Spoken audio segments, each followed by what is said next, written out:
What is going on, guys, and welcome back to the film room. Got a good one for you today. Gonna be getting into the film of Jalen Smith from this past season. Smith being a very polarizing player on the Cowboys. It seems as if the front office, coaches, players love him, but the fans just honestly kind of want to see him go. Obviously, that is not the case as of this past March. Smith's $7.5 million salary for the 2021 season is fully guaranteed. So, of course, if he's going to be on the team, we got to be rooting for him if we're rooting for our Dallas Cowboys. But just because we're rooting for him does not mean we cannot critique them. And there was plenty to critique of Jalen Smith from this past season, so we're going to be getting in and breaking down that, as well as at the end getting into what some of our options may be going forward at the linebacker spot and whether or not it should be something we should address in the draft. Definitely do not forget to hit that subscribe button. Once again, cannot thank you guys enough for getting us to that 2,000 subscriber mark. Let's keep running that number up. And appreciate you guys for stopping by, and let's go on and get into the film. Wanted to start off with this play here just because I feel like Jalen this past season, and I don't know if this was a scheme thing or that he just isn't seeing the field as well as he used to, but he seems pretty lost a lot and often lacks a sense of purpose when filling his run fits. You'll see on this play here, just kind of floating around and not really doing anything other than pushing guys off of him, just kind of keeping his hands extended, not attacking with really any power. And I see that Antonio Gibson is kind of chopping in the backfield, and as a linebacker, you want to read that, but at the same time, you need to get upfield and attack him. Otherwise, the opposite is going to happen, and I'll show you guys some plays where that does end up being the case. And because Jalen often seemed to lack a sense of purpose whenever filling these run fits, and like I said, I don't know if this was a scheme thing. For some reason, a lot of times our linebackers seem to be confused on where to go on run plays, so it could have very well just been that. I've tried looking at what the hell was going on with Mike Nolan's scheme plenty of times throughout this season, and I can't really figure out what he was trying to accomplish a lot of the time. Some games would be one gap, and some games would be two gapping. Sometimes it would work. Most of the time it wouldn't. So I don't really know. But for the case of Jalen Smith, even if he was confused, he still lacked that tenacity that I would like to see out of our starting linebacker. You'll see on this play here, I want you to watch Jalen coming over to try and fill in this run fit. Once he sees it is an inside zone handoff to the right. And then I want you to watch this right guard who is going to chip and then get to the second level. And he doesn't really get the fullest out of it, doesn't get to the second level as quick as he'd like, but because Jalen was slow to react, he's still able to get one arm on him, and that shouldn't be an issue for Jalen Smith, but for some reason he's still getting pushed back by this and kind of stumbles backwards and then goes along for the ride with Kareem Hunt and manages to make the tackle. And this is something I unfortunately saw a lot of when looking at Jalen Smith's film. Would be a tad late to react, wouldn't get to this hole as quick as he should have. He should have seen right away this is going to be an inside zone handoff.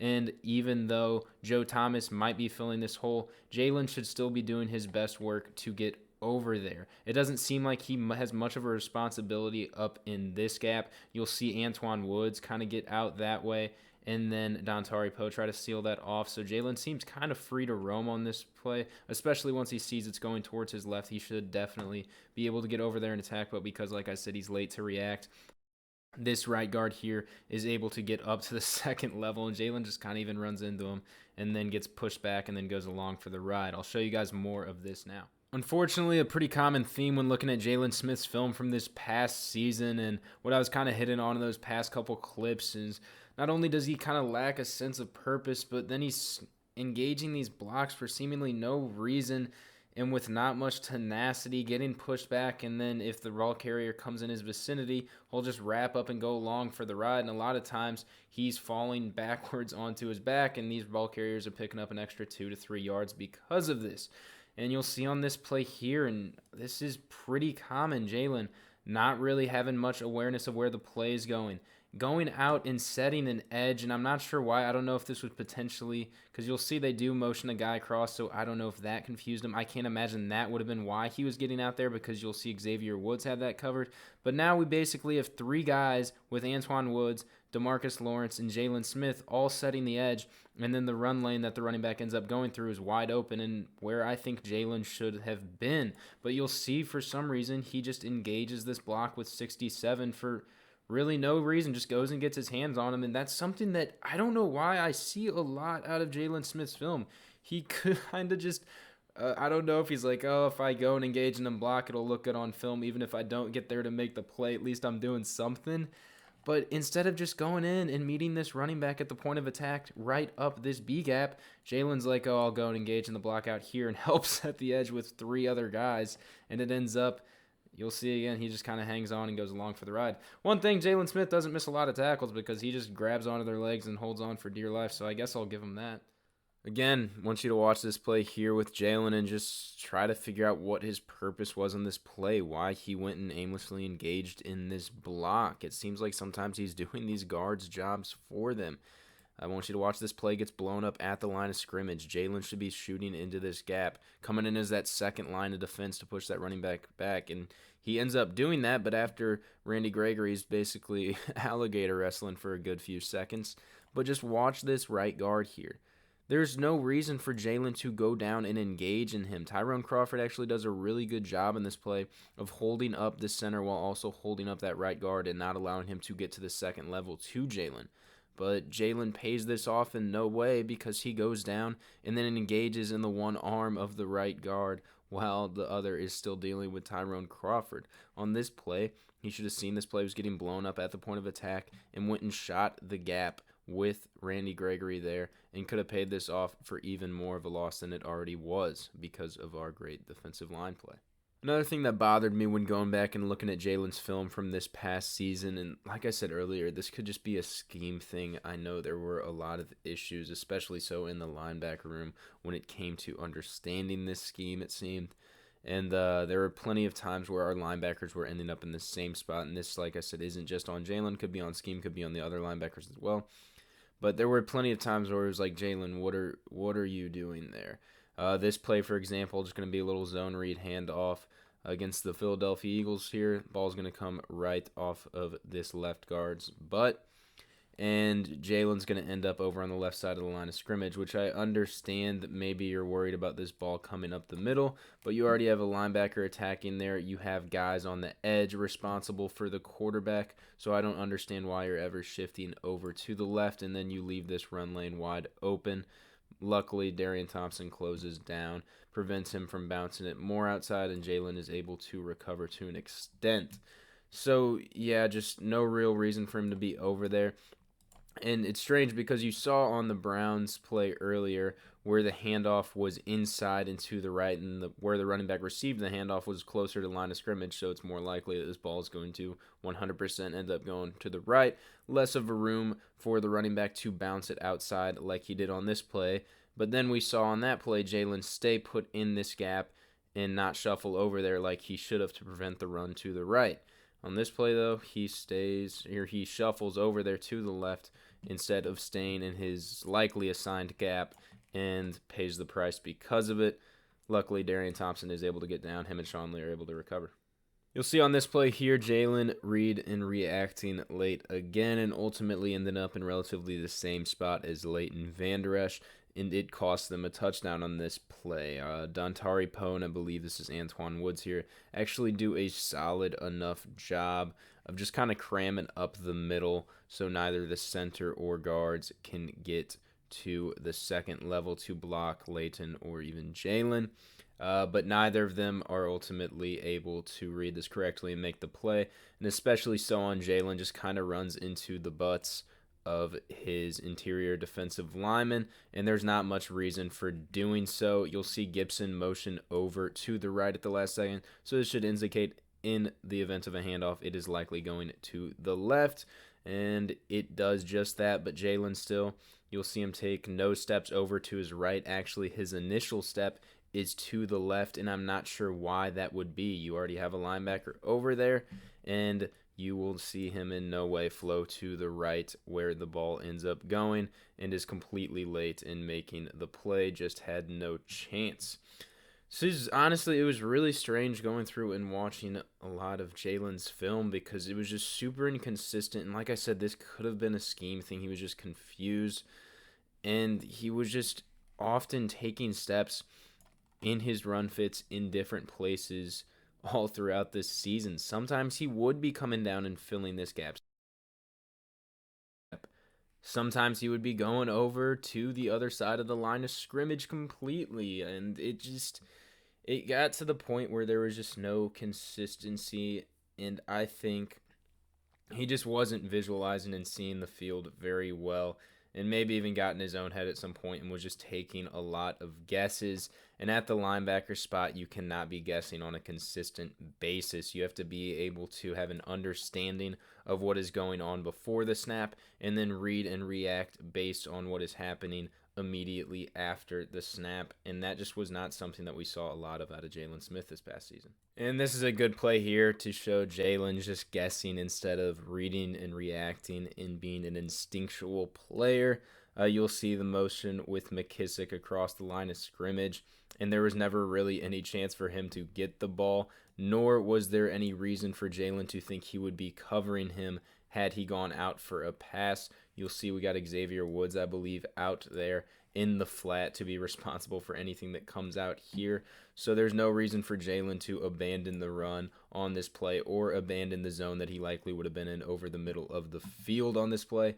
But the motion, you see, he just guesses for some reason, thinks McKissick got the ball there, just isn't seeing the field well, and takes his steps over to the left. And you'll see he took his initial steps correctly towards the right where the run was coming, saw the flow of the lineman, but for some reason abandoned this initial thought and guessed and went over there towards McKissick. So he started off right, was instinctual, saw the shift of the line, assuming a run would be coming this way, trusted his instincts, but then abandoned him to take a guess on J.D. McKissick over there, and it ended up costing the Cowboys a touchdown. Last point I want to make on Jalen is that I ultimately don't think the speed is there that once was, say, in the 2018 season. I don't know if it's the lingering knee issues, that drop foot. We all know about the gruesome knee injury that occurred in his final play as a Notre Dame Fighting Irish, but I thought they had that figured out. He seemed fast, quick, athletic in the 2018 and even beginning of the 2019 season.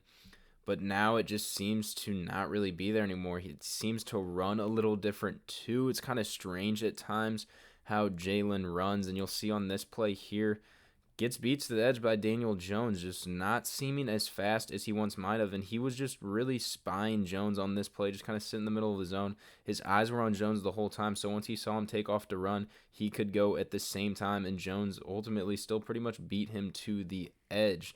Whether it be him not taking the best angle, I don't know, but it certainly seems like the speed that may have once been there sideline to sideline for Jalen Smith is not there. And you'll see on this play here back in 2018, and I'm sure all you guys remember this play against the Houston Texans in 2018. You'll see Jalen Smith here beating Deshaun Watson out to the edge significantly. He's basically doing the same thing, just kind of sitting here over the middle, spying, and then Deshaun even gets a step on him, but Jalen, you cannot tell me in this play that he is not a couple steps faster than he is at the present time. And then coming through, laying the wood, and doing a deserved swipe to finish it off. I know we saw a few undeserved swipes this past 2020 season, but this one was very well deserved. You cannot tell me that this is not a faster player. And I'm not faulting Jalen for that. I think he's just lost a couple steps, and I think he still can be a good player. He just needs to be more instinctual, and hopefully the scheme change will help that. He needs to be more knowledgeable in what to do pre-snap and immediately after the snap, and just take less guesses. And maybe some off-season training, some speed training, he'll get at least a step back into this kind of speed. But otherwise, I am really hoping that at some point in the draft we do draft a linebacker, just depending on what we do at the 10th pick. I don't think Micah Parsons is the answer. I don't want us to take Michael Parsons at that 10th spot. But say we trade back into the first round to the 15th or 20th spot, getting a guy like Jeremiah Owusu-Koramoah would be a really, really big plus to this defense, especially if we can get him at that value in the draft. He's a guy that has the speed, the quickness, the understanding of the game to read and react, and then to come through and lay a hit on you, let you know that he is there and you will not forget about him on the field. That is damn sure. Also, if a guy like Jamin Davis falls to us in the second round, that would be another speedy, quick linebacker. Get some of this speed back in our linebacking core that you so desperately need in a Dan Quinn 4-3 under scheme at the linebacker position. Or, if a guy like Jabril Cox maybe slips to us in the late parts of the second round, early third round, that's another guy that's got some speed and some quickness and is able to read and react and make plays on ball carriers and come in and lay a good hit on you.